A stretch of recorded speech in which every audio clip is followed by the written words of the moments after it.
Si vous vendez, vous cherchez à acheter dans l'ancien, vous l'avez sûrement constaté, le marché immobilier est quasiment paralysé. Et les tout derniers chiffres publiés par Century 21 le confirment. Le nombre de ventes a dégringolé au premier semestre, moins 14% par rapport à l'an dernier.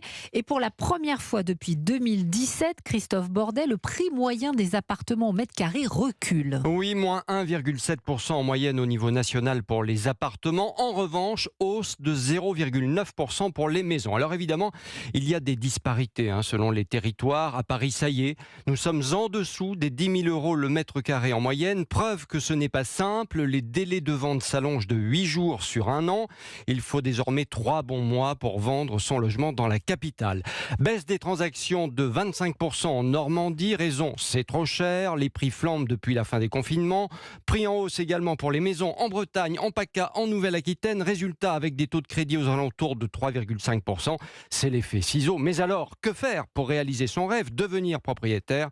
La réponse de Charles Marinakis, le patron de Century 21. Il n'y a que deux manières de contrer ça, soit l'augmentation de votre rapport personnel, soit effectivement la diminution du prix ou des surfaces. La diminution des surfaces en moyenne, ça donne quoi aujourd'hui dans l'achat? On est aux alentours de 1,5-2 mètres carrés au niveau national.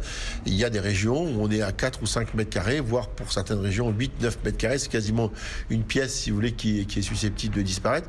Quasiment une pièce en moins pour les acquéreurs à cause d'un pouvoir d'achat immobilier en diminution de 15% en moyenne. Il faudrait que les prix diminuent fortement pour compenser la hausse des taux de crédit immobilier. À noter encore, l'apport personnel à l'achat n'a jamais été aussi élevé, tenez-vous bien, plus 34% du prix d'achat de la maison. Merci Christophe Bordet.